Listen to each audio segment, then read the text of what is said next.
Welcome to part 2 of our talk on our experience in Bhutan, integrating the spiritual and the material. This is Jim Bell and Bonnie Bell. We're here talking about our experience with the Bhutan Trust Fund and with the nation of Bhutan in September of 2011. We're going to start by taking a look at the Bhutanese Chortens. This is the ground of the main Chorten in the capital city of Thimphu. These are Buddhist temples and remembrances and monuments to past leaders and monks. I also just wanted to say that the nation of Bhutan has a population of between 600 to 700,000. It's 100 miles north to south and 200 miles east to west along the Himalayas. 60% of the population is under 25, so it's a very young country. And just as recently as back in the 1960s, it had no roads, no currency, no airport, and TV has just come in the last 10 to 12 years. Bonnie, would you like to add something? Yeah, another thing that's pretty interesting is that the Bhutanese people, despite their isolation for so many centuries, they're so forward-thinking. They certainly responded to the threat of overpopulation early, and they do provide birth control free to all of the inhabitants in the country. And so they're keeping their population lower. They're very conscious of it. It's all part of the conservation idea. I want to say something. You're looking at these beautiful pictures at the local Chorten in Thimphu. There are many of these around the country. And the thing that was striking about them, especially thinking about America and so many empty churches, and they're empty during the day, maybe every day of the week until Sunday. But that's not the way it is here. So this is like a town center. The Chorten in Thimphu is full of activity. It's a gathering place. You've probably noticed a lot of older people there. The older people are very vital. They were actually they were talking, they were singing, they were saying their prayer beads. It's really a beehive of activities, which was very interesting to me. So on the outskirts of the capital city of Thimphu is this, what we call it the Mountain Buddha. It's under construction. The statue is a finished work of art, but they are continuing to build a Buddhist temple as the foundation for the statue. And did you want to say some more about that, Bonnie? Well, I think people probably remember back to our very first slide, which was a picture of this Buddha that we took one morning. Very early in the morning, we took a walk. And it's so huge that you can pretty much see it from anywhere in Thimphu if you look up. And so that's how we took that first photo. We saw it. It was early morning. There's fog often in the mountains and clouds. The sky is beautiful. And so Jim took that shot with a zoom lens from a great distance, but it's one of our favorite photos. Now we're up close because we drove up and then walked very close to the Buddha and all around it and saw that it was, in fact, very unfinished. But it's an amazing thing. It was a gift from Singapore to the country of Bhutan. So they wouldn't have been able to afford to build something like this, several $1 million worth. But it's certainly an apt symbol for the country. And we don't know, I think they told us it would still take a couple of years to complete. But there are many, many workers working on that every day. And it'll be a temple that will be used, just like the Chortens. It will be full of activity, teaching. Many of the monks will be there to educate and work with the people. So now we're on a drive just outside the capital city of Thimphu. we're going to one of the mountain monasteries. This one is Tango, Tango. This is another Chorten that's just on the trail hiking up to the monastery. One piece of trivia I wanted to share about the capital city of Thimphu. It's the only national capital city in the world that has no traffic lights.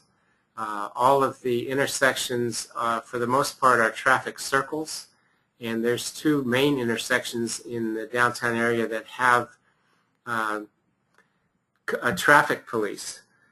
We heard that they did replace they did install traffic lights a few years ago, and the people protested. They thought it was way too technical and impersonal not to have the traffic police. These are some these are pictures of the outskirts of Thimphu. I'm sorry I lost my place there, but this is the trail up to Tango. I took a picture from up on the mountain down to the valley below, where there's more kind of holy sites and government sites. And we should really comment about the state religion in Tango. I mean, in Bhutan, there is no separation of church and state. So it's very interesting to be in a country where that isn't the case, since separation of church and state is such a major issue here in the United States. We were able to just experience how totally integrated it is with the landscape, as Bonnie was talking about the prayer flags.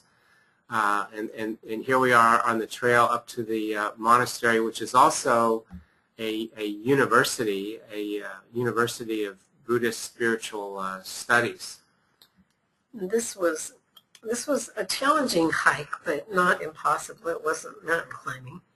But it's pretty awesome when you don't see this because it's hidden by the trees, so you don't really see it until you get up very close to it. And an interesting note was that Pema, the young woman that you saw earlier, she and our driver were with us on this hike. Here we are when we reached the outside of the monastery.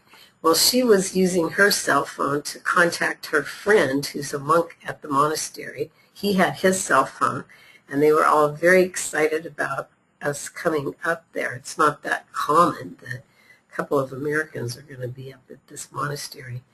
And the very exciting thing to me is there are langurs, which are like huge monkeys. There's one of them.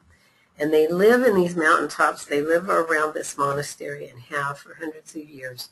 And we heard, Pema told us that it was a very good sign that the langurs were so excited about our visit, because sometimes they're hiding and people don't see them. And they were swinging from the trees. They were making noises. It was like they were announcing that these visitors were arriving. So this is in the inner courtyard of the monastery, a couple of dogs sleeping. Dogs are pretty ubiquitous in Bhutan. These were monastery dogs. And the house you see in the center there is the butter lamp house. Buddhism in Bhutan has a practice of having butter lamps burning all the time, usually in a separate house like this. And some of the monks, that's their full-time job, is to clean the brass bowls and repopulate the bowls with butter wax or just butter, which is their substitute for paraffin. It comes from the yak. Yep. Yak butter. So here we are with Pema and our host monk, who you can see is a young, attractive man, very bright. The monk body in Bhutan is significant. There's approximately 5,000 monks, and it's very different than we associate it with in the Western world when people become priests or monks. They're very involved with the town, with the people, many young men and women, enter monasteries as part of their education, and they don't necessarily stay forever. It's very acceptable to be a monk for 5 or 6 years and then move out and go into some other career. There's no shame about that.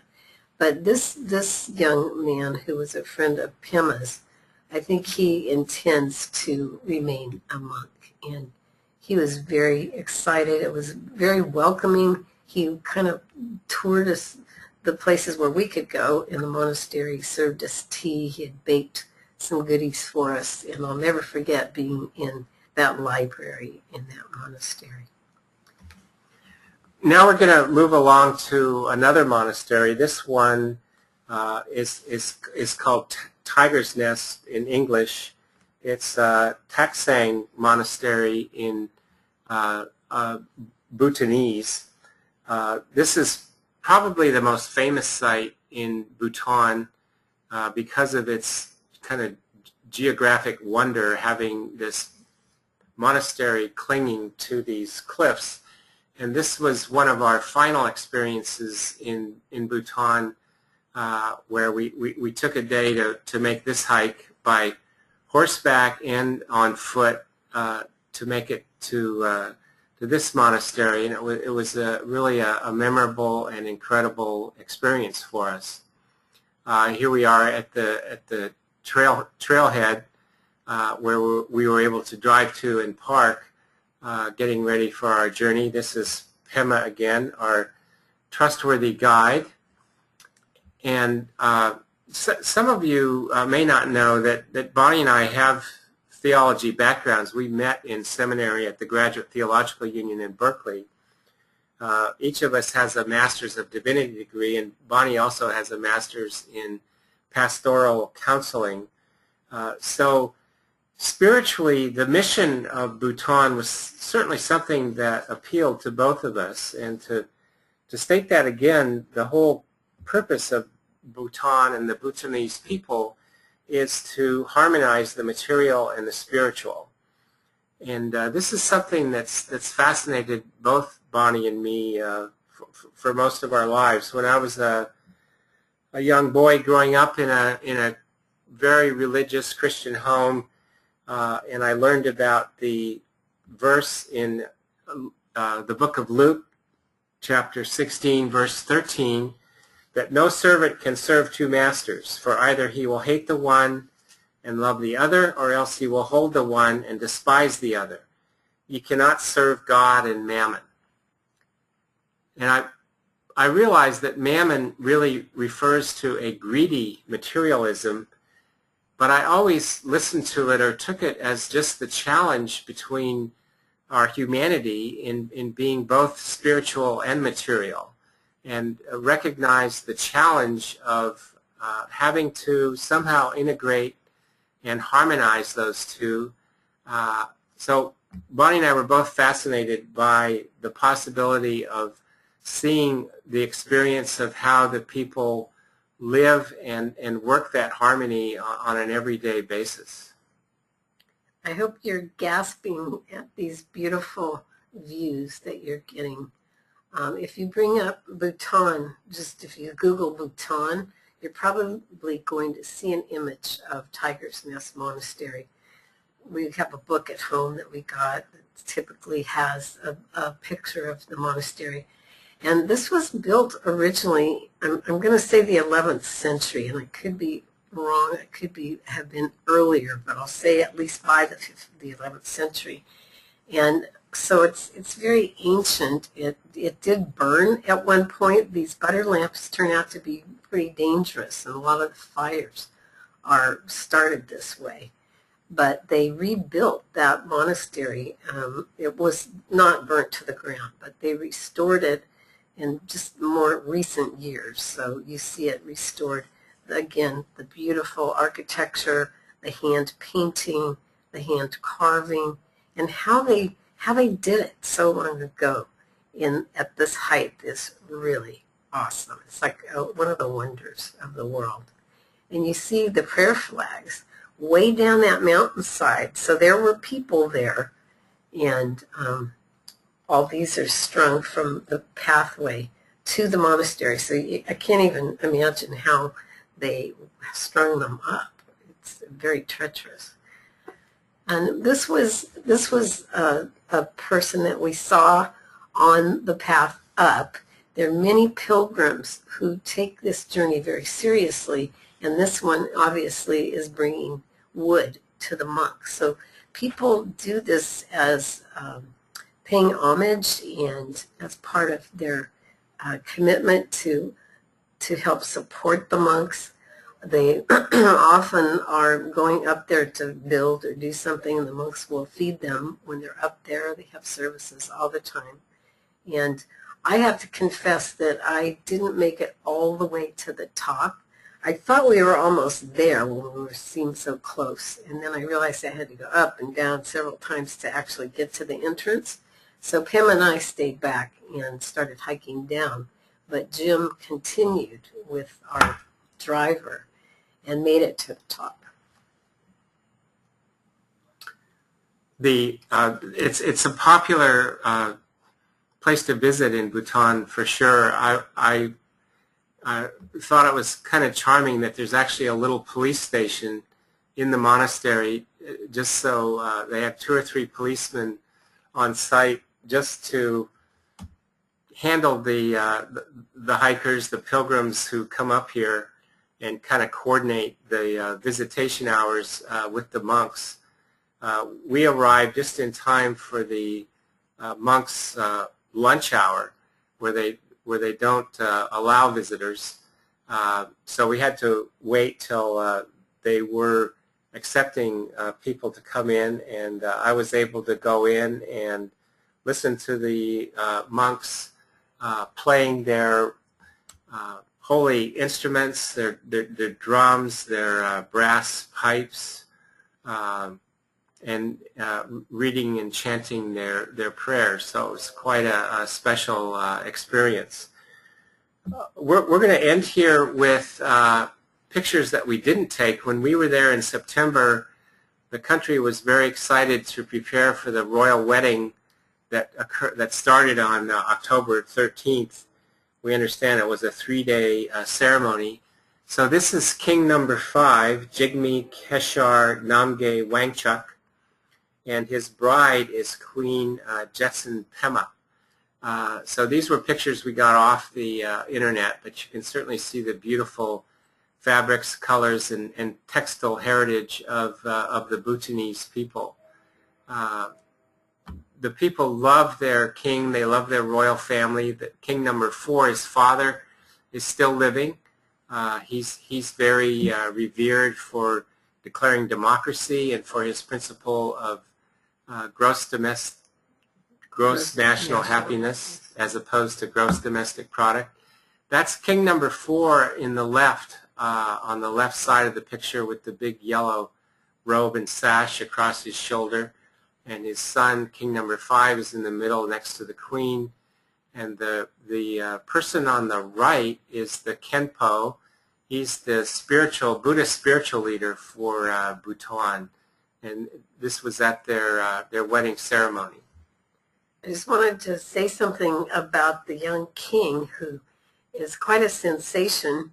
And he actually was educated here in the United States for college and attended there. I mean, I think it was known that he was the king of Bhutan, but he was a very ordinary person who just looked like another college student.